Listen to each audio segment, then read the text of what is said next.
गर्भ धारण तो कर ले, लेकिन संतान कैसी होगी, ये संशय बहुत बड़ा होता है। और जीवन में मेरे भाई बहनों, माता पिता बनना बहुत बड़ी बात नहीं है, क्योंकि संतान को जन्म पशु भी देते हैं, लेकिन ऐसी संतान दुनिया को सौंप जाए जो हमारी पहचान दुनिया के कोने कोने में बना दे। अच्छी संतान की प्राप्ति के लिए क्या करना चाहिए? शास्त्रों ने मेरे भाई बहनों बहुत सारे प्रमाण दिए हैं, एक नहीं अनेकों प्रमाण दिए हैं। अग्नि पुराण के 34वें अध्याय के 90 और 10वें श्लोक में एक प्रसंग आता है मेरे बहनों, बहुत सुंदर प्रसंग है। काशी के राजा थे, उनके एक बेटी थी, उनका नाम था गांधिनी। काशी नरेश की बेटी गांधिनी का प्रसंग अग्नि पुराण के 34वें अध्याय के 90-10वें श्लोक में बहुत सुंदर रीति से वर्णन किया है भगवान व्यास जी ने, कि गांधिनी प्रतिदिन गौदान करती थी, अपने पिताजी के साथ जाकर के स्वयं गौ की सेवा करती थी। छोटी थी इसलिए पिताजी के साथ जाती थी।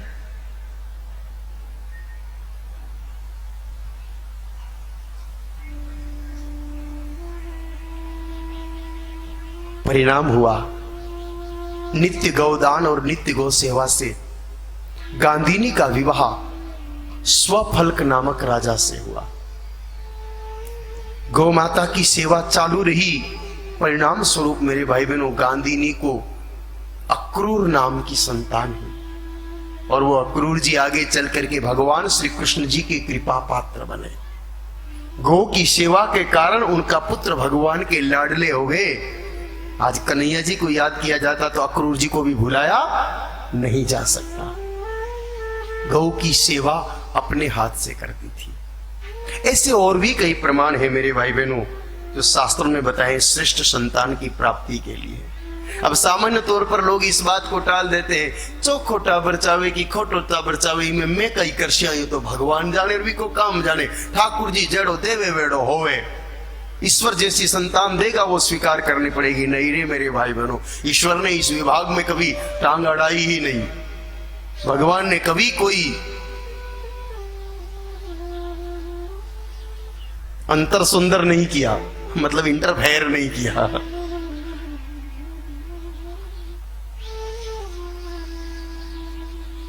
अगर भगवान इस विभाग में हस्तक्षेप करते ना तो धरती पर एक भी रावण या कंस को नहीं आने देते। हर परिवार का प्रत्येक मुखिया चाहता है कि हमारे कुल में जन्मने वाली सब संतानें अच्छी हो। आप भी तो चाहते हो ना। हर माता की, हर पिता की चाहती है, पिता चाहते हैं कि मेरा बेटा व्यापारी बने, उद्योगपति बने, बहुत पैसा कमाए, अच्छा नाम कमाए। माता चाहती है कि मेरा बेटा बुढ़ापे में मेरे साथ रहे, पत्नी को लेकर के बॉम्बे न चला जाए, मुंबई न चला जाए, अमेरिका या इंग्लैंड ना जाके बस जाए, हमारे साथ ही रहे, बुढ़ापे में हमको रोटी दे, इज्जत करे, प्रेम करे। चाहत तो है लेकिन पूरी कैसे होगी, फिर प्रश्न में ही खड़ा हो जाता है। सिर्फ भगवान से हर माँ भगवान से प्रार्थना करती है गर्भावस्था में कि हे प्रभु संतान बहुत अच्छी देना, श्रवण जैसी देना, रावण जैसी मत देना। लेकिन क्या प्रार्थना से बात बनेगी? नहीं बनेगी मेरे भाई बहनों। और संतान कैसी हो ये भगवान ने तो अपने हाथ में नहीं लिया है, आप पुरुषों के हाथ में भी नहीं है सज्जन। ये पूरा मामला माताओं के हाथ में, पूरा का पूरा मामला माताओं के हाथ में है। थोड़ा अटपटा लग रहा होगा क्योंकि विज्ञान कहता है कि जेनेटिक सिस्टम में तो पिताजी के गुण भी आएंगे।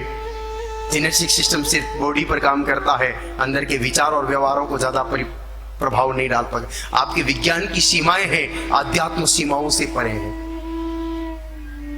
संतान कैसी हो, अच्छी हो कि बुरी हो, वैसे तो ये जानना थोड़ा मुश्किल है। विज्ञान ने बहुत उन्नति कर ली सज्जनों, आपके साइंस ने बहुत उन्नति की और उस उन्नति का नुकसान भी आप भुगत रहे हैं। साइंस ने उन्नति कर ली, सोनोग्राफी की मशीन बनाई पता लगाने के लिए कि अंदर जो बच्चा है वो कमजोर तो नहीं है, बीमार तो नहीं है, रोगी तो नहीं है। लेकिन उसका उपयोग किसके लिए होने लगा कि छोरो है कि छोरी है, छोरी हो तो मरवा डालो। हुआ कि नहीं हुआ? हुआ ना। विज्ञान तरक्की तो करता है लेकिन कहीं न कहीं पतन का कारण बन जाता है। आजकल मल्टी कलर सोनोग्राफी मशीनें आ रही है, हाईटेक सोनोग्राफी मशीनें आ रही है, बहुत कुछ बता देती है। गर्भ के अंदर बच्चा और बच्चे के दिल और दिमाग में क्या है वो भी बता देती है। लेकिन बताइए, इस विश्व में ऐसी कोई सोनोग्राफी मशीन है जो ये बता दे कि गर्भ में जो पल रहा है वो रावण होगा या श्रवण होगा? बोलो, दुनिया का कोई डॉक्टर बता सकता है क्या? लेकिन हमारे गोस्वामी तुलसी बाबा तो बहुत पहले बता के चले गए थे। आप जानना चाहो कि आपकी कोख में जो श्रवण है या रावण है, जान सकते हो। इसके लिए कहा है,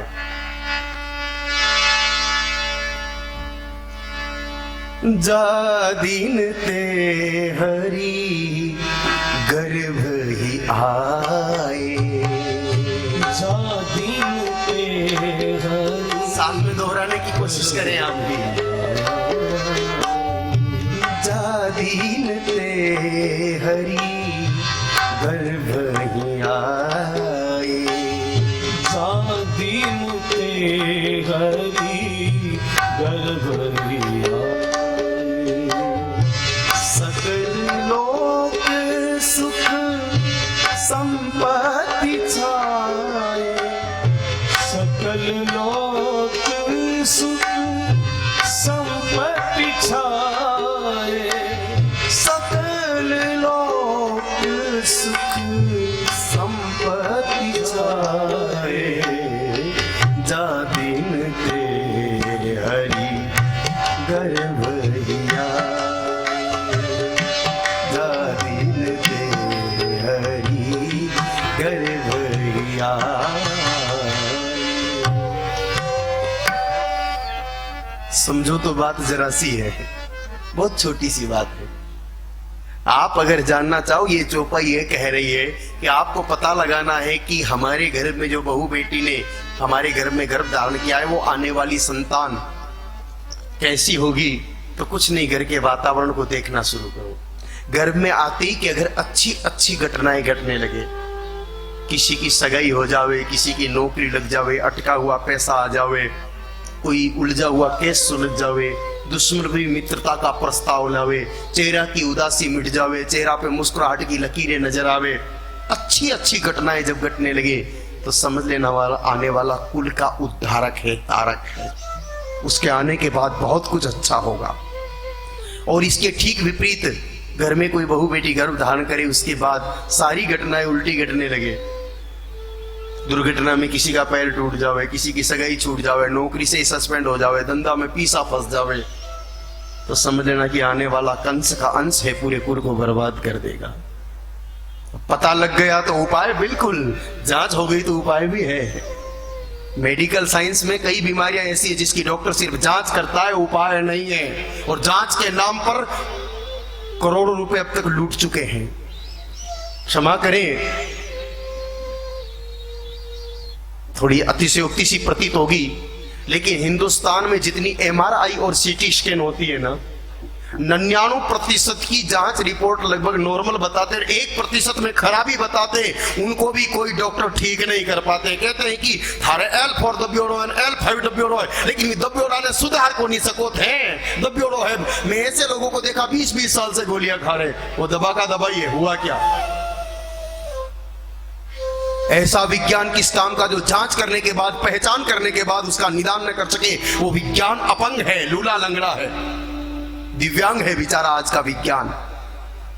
अगर आपके पास ये जानने की शक्ति है कि तकलीफ क्या है, तो उसको मिटाने की क्षमता भी तो होनी चाहिए, तब लगे कि विज्ञान में कोई कमाल है। बता दिया साहब तुमको ये तकलीफ है, बस और जान करके घूमते रहो।